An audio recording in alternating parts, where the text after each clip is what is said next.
The air was thick with moisture, the jungle alive with sounds foreign to Earth.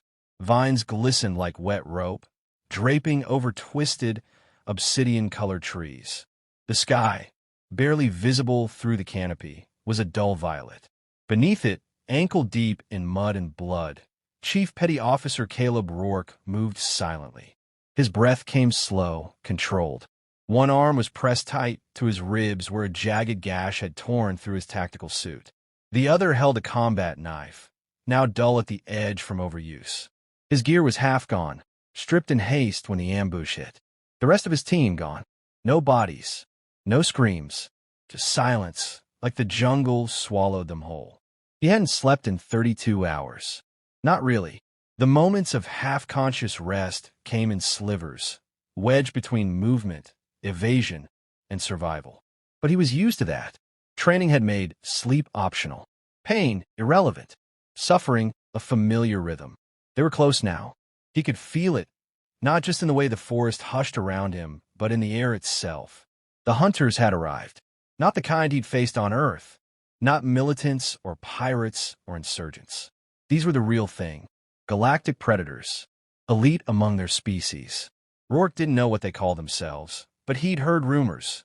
Species eradicated for being too aggressive, too unpredictable. Civilizations burned down before they could master the jump drive. All done quietly, cleanly by them. And now, they'd set their sights on humanity. Not war, not conquest, a test. They dropped a team on this world, dropped him here too.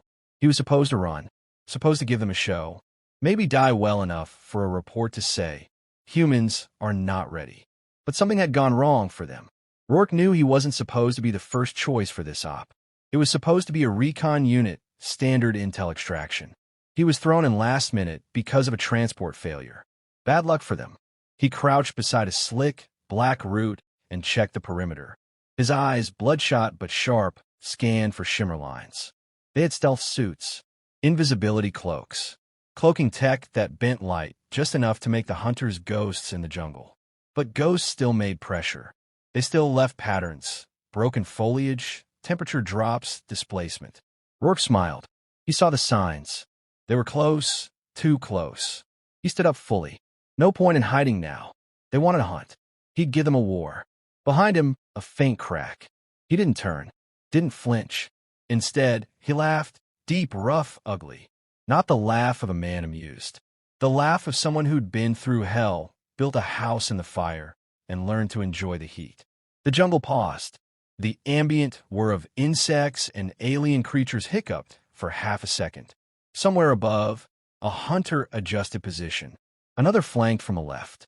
They were triangulating, still playing the game. He turned in place, slow and deliberate, knife twirling between his fingers. His voice, gritty with exhaustion and scarred vocal cords, cut through the humid air. I hope you brought body bags. You're going to need him. They didn't understand the words, not fully. But tone was universal. And his tone said death. Another laugh. This one louder, cracked like thunder in the stillness. A ripple of movement. They flinched. Good. He stepped forward, not away. A human, wounded, alone, surrounded, and laughing. Because he knew something they didn't. He wasn't trapped in this jungle with them. They were trapped in it with him. The hunter's blood was thick and dark, smeared across a jagged shard of metal. Rourke had driven it through the creature's throat from above, silent, fast, brutal. The body was hidden now, slumped in a shallow pit and covered in foliage. No honor, no warning, no time for last words. That was how you dealt with predators. He crouched nearby, motionless, listening. They were regrouping. He could feel it in the tremble of the earth. The others had noticed their teammate missing. Confusion hadn't set in yet, but the unease was crawling through their ranks. That was the opening. Rourke didn't need strength to win. He needed fear. Fear made even apex hunters hesitate. Their tech was superior, no doubt. Scanners, plasma weapons, neural overlays, predictive targeting. But they were soft. Not in body, those things were walking tanks, but in mindset. They relied on systems. Assumed their advantage was permanent. Assumed that intelligence meant predictability. That was their weakness. Rourke smeared mud over the exposed parts of his skin. It was hot, slick, full of bacteria. He didn't care. It cooled the fever and masked his scent. He'd learned this trick in Panama, refined it in the Arctic, perfected it on missions no one would ever read about. The jungle was talking to him now, roots twitching with motion, leaves catching tremors. He crept forward through brush that scraped like knives, his breath shallow, lungs aching. He heard them speaking, high-frequency pulses in a language that sounded like glass cracking. He couldn't translate it, but tone was enough. One of them was panicking, probably the youngest, the one with the hesitation. Rourke always found the weakest link first. They were looking for patterns, human behavior. They had data, records of how humans retreat, how they run when outnumbered. But data didn't prepare you for the outliers, for the ones like him. He found a ridge he'd marked earlier. 2 branches bent inwards, one snapped low. It was all part of the misdirection. He left the prints intentionally, just enough trail to follow. They'd chase him uphill, exposed and focused, thinking they have high ground. They didn't see the deadfall trap he'd buried beneath the moss. Primitive, simple, triggered by tension wires strung between 2 rocks. It wasn't lethal to something wearing armor, but it didn't need to be. It just needed to slow them down, throw them off rhythm. A hiss, followed by a snap. The trap caught one in the leg. Not a kill, but the roar that followed echoed for miles. It wasn't pain, it was rage. Humiliation. Rourke moved like smoke, already gone from the spot. He didn't care which one it was. Every injury, every embarrassment chipped at their edge, cracked the veneer of invincibility. He jacked into their open comms, the frequency he'd lifted from the first hunter's helmet. It was a mess, nonlinear pulses, coded signals. But he didn't need fluency. He just needed a mic. He pressed the button and spoke into their ears. "Miss me?" The transmission bounced back, distorted and garbled. But hit. The jungle stopped again. One of them fired wildly into the trees. A rookie mistake. Loud. Pointless. Panic bleeding through the cracks. They were learning something crucial now. He wasn't prey. He wasn't cornered. He was playing them. Rourke took a moment to lean against a tree, pulse racing. Blood loss was mounting, but adrenaline kept it distant. His mind was clear, hyper-focused. Every branch, every gust of wind, it all fed into a situational map. The jungle was part of him now. The terrain, the shadows, even the moisture, tools in a toolbox. He shifted position again, baiting the next engagement. This time they sent 2. Coordinated, disciplined, but cautious. That caution would kill them. He let them approach, made sure the light caught just enough of his movement to draw attention. When they split to flank him, he moved fast, planting a shaped charge behind the lead's path. Not advanced tech, old Earth military surplus. But it still exploded like thunder, tore the air apart, left one hunter in pieces and the other scrambling back. Rourke didn't chase. He let the survivor retreat. Let him report. They needed to fear him alive. Not as a myth, but as a force. As something wrong in their perfect calculations. Another laugh, deep and slow, came from his throat. Not because it was funny, because it worked. Because these monsters who tore apart civilizations were stumbling over one stubborn, broken man from a blue planet barely out of its infancy. They thought humanity was disorganized, reckless, weak. They didn't understand what humans did when backed into a corner. What we become when no one's coming to save us. They were starting to understand now, and it terrified them. They moved slower now, no longer stalking with confidence, but creeping, second-guessing every step. Rourke had taken 3 of them down. 2 confirmed kills. 1 likely bled out after limping into the underbrush. The rest, he counted 5, were still operational, but different now. Quiet, less coordinated. The jungle no longer worked for them. It worked for him. Their command net was fragmented. He could hear it. Clipped signals, repeated pings for regroup that went unanswered. He jammed part of their frequency with an improvised pulse from a salvaged helmet core. Crude, yes, but effective enough.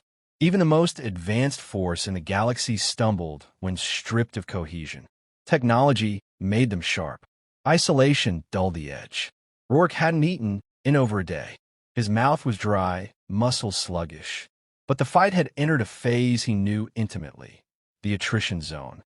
He didn't need full strength. He needed to last longer than they did. Out-hurt them.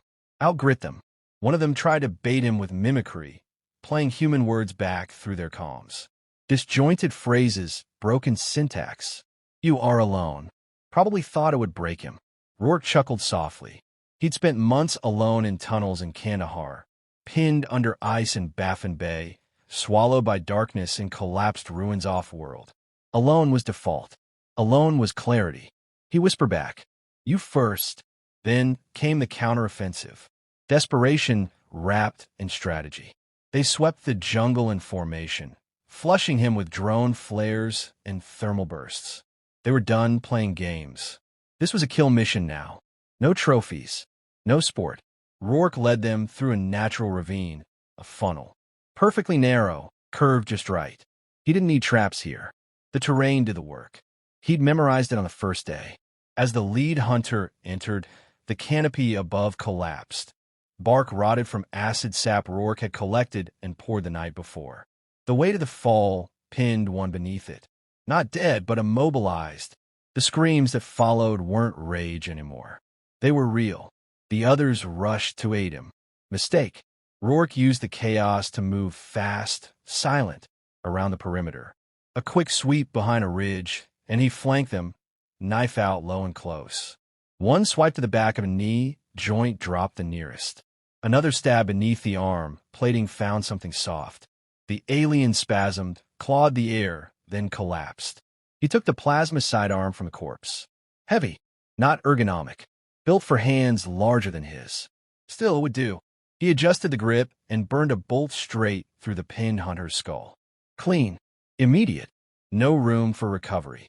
Only 3 remained. They fell back. He could sense the shift now. Not tactical withdrawal, but fear-driven retreat. They didn't know how to face him anymore. Their models had failed. Their instincts, bred and trained over generations, offered no answers for a human who didn't break, didn't run, didn't even blink. Rourke climbed the ridge they had used earlier. He stood in the open, exposed, lit by fading alien sunlight. No cover, just a silhouette of defiance. He wanted them to see, to understand. He raised the plasma weapon and fired once, not at them, but at the air. A flare. A message. I'm still here. Then came the message, one final jab through their comms. His voice, ragged and brutal. You came to hunt. You found war. They didn't respond. He sat for a moment, finally allowing his body to rest against a rock. Blood soaked through the makeshift bandages at his waist. Dizziness crept in, but he knew better than to succumb. He forced his breathing into rhythm. In, out, trained, precise. The 3 remaining hunters scattered. He tracked them through audio triangulation. One ran north, one deeper into the jungle. The last circled, the bold one, maybe the leader. Good, let him come. Let him try. Rourke stripped the last power cell from the plasma pistol and wired it into a pulse mine. It wouldn't kill, but it would blind, disable sensors, reset the playing field. He laid it quietly and waited. Minutes passed, then the sound of heavy steps. He didn't flinch. He laughed, low and slow. The steps hesitated, and in that moment Rourke knew. They weren't hunters anymore. They were survivors, and they were running out of time. The last one stood barely 10 meters away, cloaked in fractured light, barely visible to most eyes. But Rourke had learned the shimmer. He'd seen it too many times now to be fooled. The cloak glitched slightly around the joints, especially when the user was under stress. And this one was. He could feel it, even without sight. The predator's breathing was sharp, uneven. The silence it carried had a pulse. Fear had a sound. Rourke didn't move. He didn't need to. Every inch of terrain around him was mapped in his head. Every escape route sealed. He didn't want escape. He wanted the confrontation. One last hunt, turned inside out. The creature decloaked, a shimmering pulse of light revealing armor dark as void metal, etched with what Rourke assumed were kill marks. This one was bigger than the others. Broad shoulders, more ornate gear. The leader. Good. It raised a curved weapon, part blade, part emitter. Advanced tech laced with ceremonial design. But Rourke saw something beneath the posture. A hesitation, a twitch of uncertainty. This wasn't the same creature that had landed here days ago, with superiority stitched into its DNA. He rose slowly from his crouch, blood soaking the fabric of his uniform, posture straight despite the pain. His eyes met the aliens, and even across the species divide, the message passed clean. I'm still alive, and you're running out of options. The alien lunged. Rourke sidestepped, barely missing the sweep of the blade, letting it cut air. His counterstrike was a short, brutal elbow to the side of the neck. The alien staggered. Rourke followed with a strike to the back of the knee. Armor resisted, but the balance broke. They both crashed to the ground, tangled in sweat, blood, and breath. The knife found its way into his hand like an extension of thought. He drove it under the creature's jaw, where the helmet split for mandibular articulation. The alien thrashed, strength nearly ripping Rourke's arm from its socket. But the blade stayed firm. Then stillness. The final body twitched once. Then nothing. Rourke rolled away, chest heaving. His vision swam. The jungle buzzed again, distant creatures reclaiming the air. He lay there, face to the soil, heartbeat hammering through cracked ribs. His lips were split, eyes swollen, muscles at the edge of collapse. But he didn't pass out. Couldn't. His instinct screamed, stay awake. Somewhere above, a faint vibration hummed. Not from the jungle. A ship. They were coming for the bodies. For the logs. For answers. Probably not a rescue. Not for him. He wasn't part of the plan. Just an unexpected variable. He stood anyway, slow and broken, but upright. He walked toward the fallen leader and pried something from its armor. A small data core. He turned it over in his hand, then activated the beacon he'd stripped from an earlier kill. It blinked once. Then again. He stared into the sky. They would find the bodies. They would review the footage. And they would hear the laugh. Because the final transmission from their team had already been sent. Rourke had triggered it manually before the last fight. A full memory dump. Visual logs. Sensor readings. Every scream. Every moment of panic. And threaded through it all, his voice. His laughter. That sound would haunt them now. It wasn't just fear. It wasn't madness. It was the sound of a species that didn't know how to quit. That didn't crumble under pressure. That weaponized pain and made it fuel. A sound they didn't have a category for in their hunter briefings. That laugh wasn't just his. It was humanity's. He moved toward the clearing, leaving behind a trail of blood and broken roots. His body was failing, but his mind burned bright. Somewhere, orbiting high above, others would be watching, assessing, deciding what to do with a species that killed their apex squad with primitive weapons and defiance. He knew what conclusion they'd come to. Humans weren't prey. They weren't even just survivors. They were the test that broke the system. They were chaos clothed in flesh. A single man had turned their elite into corpses. What would an army do? A fleet? A planet? He fell to his knees just as the dropship's shadow blanketed the ground. The last thing he did before the light took him was laugh again, louder, freer. Not in victory, in promise. Because this was just the beginning.